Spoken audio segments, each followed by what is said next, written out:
It's 2026, and somehow I find myself gravitating towards older tech. The Nintendo 3DS, PlayStation Vita, I even bought a PS3 last year to relive some of my favorite memories playing video games. But no other piece of technology has caught my eye the way that the Pokéwalker has. Even though it's limited to just 2 games, I can't help but feel drawn towards this little gadget. And the more I look into it, the more I realize it might be one of the most intriguing pieces of hardware Nintendo has ever crafted. So in this video, I want to take a look at what the Pokéwalker actually is, why it existed, and what it's like to use it again today. Because on the surface, it seems almost too simple to matter anymore. But the idea behind it is a lot more interesting than you might expect. Now, I have to give some context here.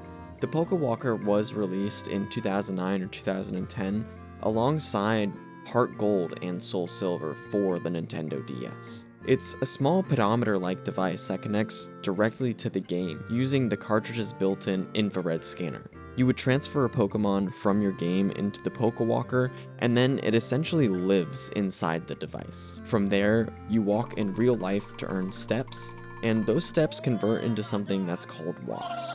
You could use those watts to unlock items, potentially encounter wild Pokemon, and eventually access new areas. And yeah, that's pretty much the entire concept there. You walk, and your Pokemon gets stronger. It's extremely simple, but also very direct in how it connects real-world movement to in-game progression, and incentivizes being active.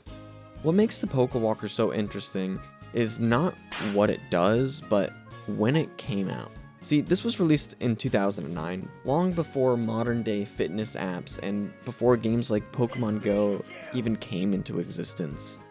At the time, Nintendo was experimenting with the idea of extending gameplay outside of the console itself, as we saw previously with the Wii.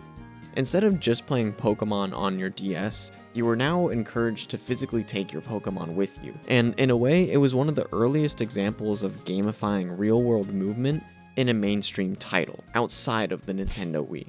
And this is something that we see almost everywhere now, it's just in a very different form. But when you break it down, the Pokéwalker is also extremely limited.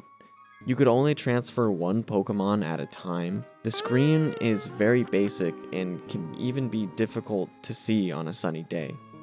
And the gameplay loop is essentially just walking, earning currency, and occasionally finding items or encounters. That's it. There's no deep system, no complex interaction, and no real way to engage with it beyond its core loop. And compared to more modern experiences and expectations, it almost feels too minimal to exist as a standalone device. But that simplicity is also what makes it so interesting to revisit today. When I first started using the Pokéwalker again, the first thing that I noticed was how different the experience feels compared to more modern devices. There are no push notifications or updates, or even background distractions to take away from the experience. It's just a very simple device that reacts when you move. You walk and it responds. That's it. And honestly, it feels really refreshing in a very strange way. We're so used to constant feedback loops and notifications that something this simplistic stands out more now than it probably did back then. Now, actually using it varies on if you have a complete cartridge of either Pokémon HeartGold or SoulSilver, but if you have a modified DS or 3DS with Twilight menu installed, you could actually use the other games with an IR scanner, like Black and White and its sequels. And that's exactly what I did. Since my copy of HeartGold is in Japanese, I would prefer to play the game in my native language, and it works just like that. And while this method is certainly not cheap, it is still something that is very fun if you could afford to splurge the cash on it. The Pokéwalker isn't impressive in terms of the technology by today's standards. At the time, it was the world's most accurate pedometer.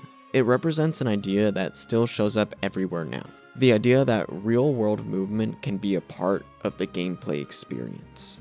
We see it in fitness trackers. We even see how it evolved into something like Pokemon Go. But the Pokéwalker did this in a very contained, physical form that required no internet connection, no phone, and no consistent engagement.